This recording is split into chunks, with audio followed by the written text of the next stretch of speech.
Ô, mano, já esteve aqui na sala de imprensa um sério candidato aí à titularidade no ataque neste domingo diante do Palmeiras e mais. Você mantém aquela posição, já havia antecipado quarta-feira a intenção de levar o Fred e o Arrascaeta. Isso prevalece ainda, esse desejo?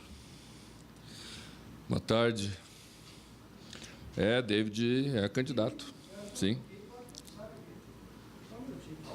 Opa. Zebrou ali, não encostou ali. Vamos esperar ele voltar então, né? Não sei se é a fita. Vou voltar a fita aqui. Oi. O David, você dizia? David é candidato mesmo a iniciar o jogo em São Paulo. Um jogo de 11 da manhã, né? Um jogo com características diferentes. E vamos conversar, continuar conversando, tomando as decisões sobre Fred e sobre Arrascaeta, tá? É bem provável que sim, bem provável que levaremos os dois, sim. Bom, depois daquela bulha toda, os incidentes lamentáveis ao final do jogo, da classificação, quarta-feira, o que se espera desse jogo, desse confronto? A coisa morreu ali no seu entendimento ou ainda pode prevalecer do outro lado, do lado palmeirense ainda, algum tipo de situação para esse jogo? Eu acho que se o discurso for coerente externo e internamente, acho que a coisa morre aí, né?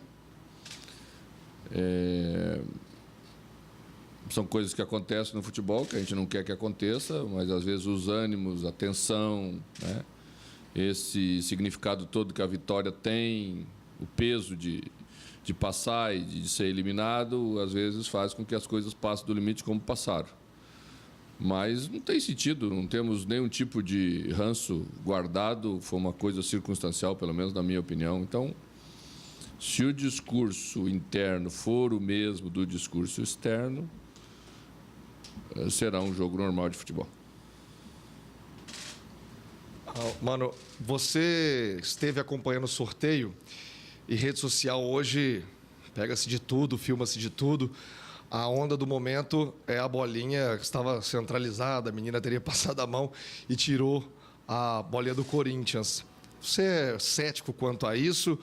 Você já esteve do outro lado, né? Muito se fala de benefícios ao Corinthians. Como é que você vê esse tipo de coisa? Você acha que é uma bolinha mais gelada que a outra?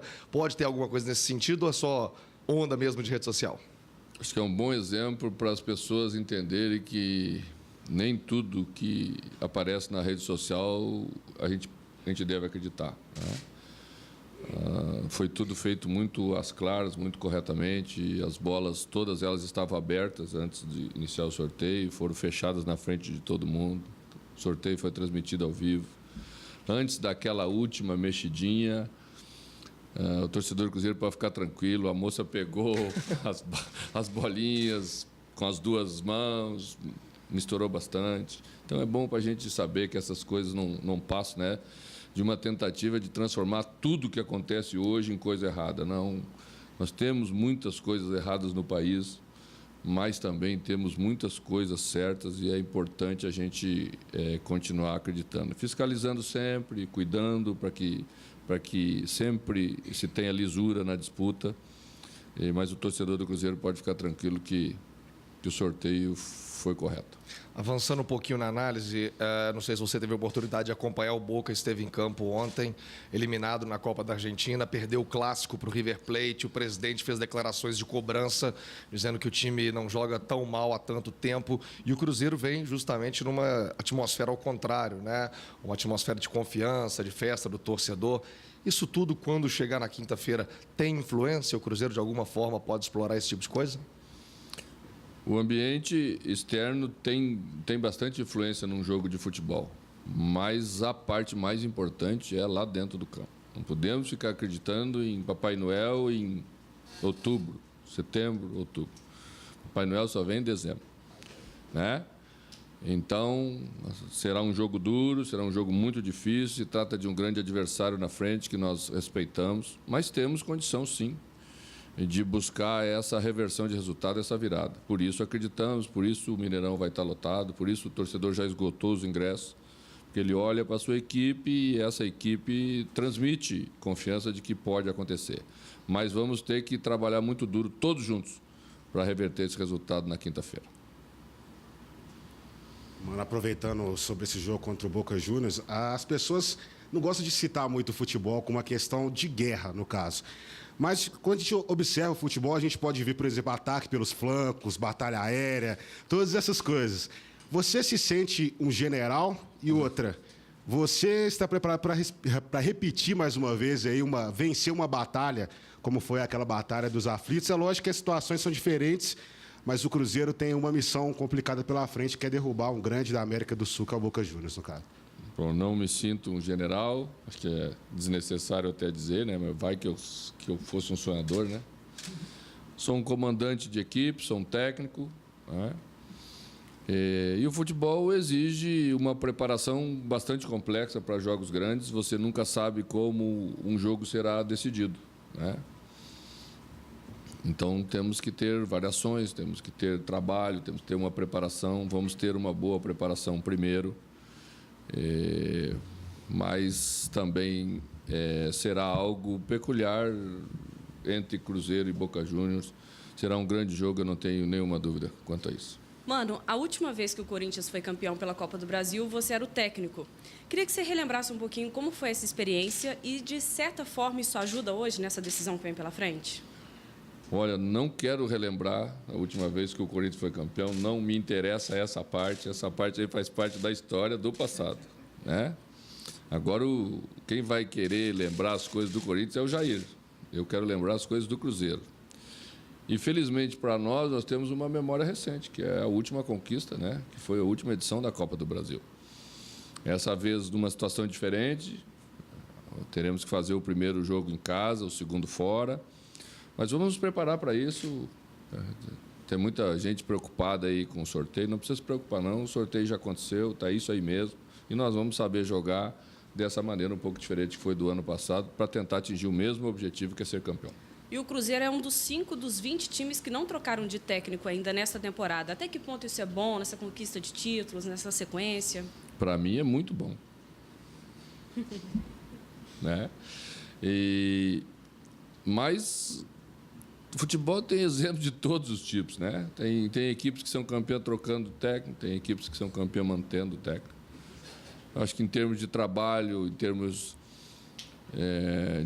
de economia grande para o clube, seja na manutenção do treinador, para não precisar contratar outro, ficar pagando fazendo rescisão, nas contratações dos jogadores, porque na medida em que você tem um trabalho mais extenso, você pode pontualmente ir fazendo contratações, rendimento da equipe em termos de resultado, porque à medida em que nós nos conhecemos bem, você tem mais facilidade para encontrar as alternativas em cima de dificuldades, porque já vivenciou quase que todas elas, todos os tipos de dificuldades juntos com esse grupo.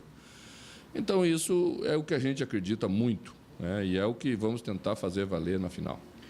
Mano, o volume que o time, pelas circunstâncias apresentadas de calendário e de pouco descanso, você tem escalado, foi assim contra o Santos, contra o Atlético.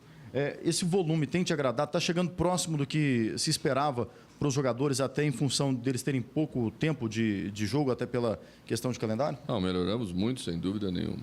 A grande dificuldade que às vezes se tem é em determinadas posições específicas, né? Que você, às vezes, improvisa um pouco, muda um pouco até em função da característica dos jogadores, do seu posicionamento, mas determinadas funções, elas são vitais para uma equipe, né? Como a armação das jogadas. Hoje não temos problema de atacantes, estamos conseguindo ter sempre 2 centroavantes à disposição. Agora, com o Fred, certamente teremos 2 de última linha mesmo, que jogam centralizados. Sempre tendo 2, mesmo optando por tirar 2. Na meia é que a gente, às vezes, sofre um pouquinho, porque Robinho tem uma função específica na equipe, Arrascaeta teve fora alguns jogos, vai voltar nesse. Thiago Neves eu tenho que poupar um pouco, então ali sofremos um pouquinho, mas Manquejo já começou a voltar a render bem, passou por um período também em baixa, mas agora já está recuperando a confiança, já está recuperando a força física, então as coisas também vão ficar normais aí e o resto vai indo bem. Ainda dentro dessa questão da meia, a gente tem visto no treinamento o Patrick ali naquele setor da meia, pode ser aproveitado na lateral também. Ele passa também a ser, assim como o Ederson foi aos poucos, ser utilizado no time, fica nos planos para esse jogo contra o Palmeiras? Fica, tá todo mundo aí que está treinando estará relacionado para esse jogo e todos eles podem jogar, isso é que me deixa tranquilo, né? Patrick ainda não teve oportunidade na sua posição, na posição que ele jogava quando o contratamos, mas é por circunstância mesmo, né? Já utilizamos ele entrando na equipe principal na meia, sofreu uma penalidade máxima, se não me engano, lá em Curitiba, contra o Paraná, né? Entrou bem. É um jogador que tem facilidade para fazer uma beirada, uma segunda linha de beirada boa, né? Tem força, tem drible, tem chegada. Então, se nós utilizarmos, ou vamos utilizar na lateral esquerda, ou vamos utilizar nessa função por fora, no meio-campo, pelo lado esquerdo. Mano, você disse que muito provavelmente o Fred vai estar nessa partida. Qual é a real condição dele depois de 6 meses, né? Ontem ele completou 6 meses de recuperação. E por que esse muito provavelmente ainda não é assim uma cravada? O Fred vai voltar? Porque primeiro eu falo com o jogador, depois eu falo com a imprensa. Senão o negócio fica complicado, né? Imagina meu jogador está lá treinando, abre o site de telefones, mano, diz que eu vou jogar. Ainda não me falou nada, vai ficar um negócio meio estranho, né? Então, a ordem das coisas é essa. Então, e como você sabe, ontem eu dei um pulinho lá no sorteio, então hoje vou voltar a conversar com os jogadores, aí vamos decidir isso. Mas então, depois desses 6 meses, o que você já acha que pode esperar dele? O que pode tirar dele? Qual é a condição dele? É uma questão de condicionamento para ele, né? Já fez um treino de 60 minutos ontem, né? Terminou cansado, naturalmente cansado. Vamos ver o dia seguinte, a recuperação, como o jogador reage. Porque esses primeiros momentos são assim, para cada jogador é um pouco diferente. Então é isso que está pesando nessa hora. Não tem mais limitação nenhuma.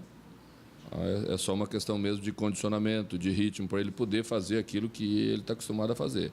Porque a tendência do jogador é ele buscar fazer aquilo que ele sempre fez. Está guardado aí na matriz de construída anos e anos. Quando ele não tem ainda o condicionamento ideal, às vezes o risco é um pouquinho maior, então você tem que cuidar. Feito? Por quase... Mano, você já até falou que essa estratégia de, talvez no Campeonato Brasileiro, escalar jogadores que não vêm jogando muito, pode até facilitar na questão de ter mais motivação, né? Porque os outros jogadores estão mais focados nas competições de mata-mata, nos jogos importantes. Mas esse jogo agora contra o Palmeiras também, com a vitória no jogo contra o Santos, o Cruzeiro deu uma reaproximada do G6, reaproximou do Atlético. Qual que é a importância desse jogo também, haja visto que o Cruzeiro ainda tem uma decisão pela frente, né, na Copa do Brasil, não está garantido na Libertadores do ano que vem? Na verdade, eu tento explicar porque as pessoas sempre usam o termo poupar, como se essa fosse uma decisão só de guardar alguma coisa para o futuro, né? Essa decisão também ela interfere no rendimento presente daquele jogo que nós vamos jogar. Imagina o que aconteceu com os jogadores pós-jogo da quarta-feira. Um jogo tenso, daquele 90 minutos, né, de extremo desgaste, um desgaste mental muito grande. Então, nas próximas horas, mesmo que você queira utilizar os mesmos jogadores, eles não vão conseguir render. Você não vai conseguir fazer. Então, o rendimento desses outros que não jogaram certamente vai ser melhor. O que se perde, às vezes, é porque você faz uma troca num número bastante grande. E ninguém tem 2 equipes que rendem absolutamente a mesma coisa. Isso é uma utopia, né? Então, o cuidado se deve a isso. Os jogadores que vão entrar um jogo de 11 horas da manhã no domingo é os que têm condição mesmo de render bem. Porque é um jogo do Campeonato Brasileiro e tem que render bem. E a importância do jogo, pensando em G6 lá, para o Cruzeiro aproximar mais ainda do Atlético? Nós estamos fazendo um campeonato contra o Atlético. Estamos fazendo o Campeonato Brasileiro e nós temos que vencer sempre, você sabe disso. Ficamos algumas rodadas empatando, fomos ficando um pouco, né, mais próximos dos que estavam chegando, dos que estavam à frente. Voltamos a pontuar, fazer vitória, naturalmente, e isso faz você se aproximar mais da turma da frente. Mas sabemos que vamos jogar uma final de campeonato de Copa do Brasil, sabemos que podemos ganhar e podemos perder, e é certo que nós temos que buscar avançar aí nessas rodadas finais, porque podemos ter um rendimento melhor, acabar o campeonato melhor. Beleza? Bem.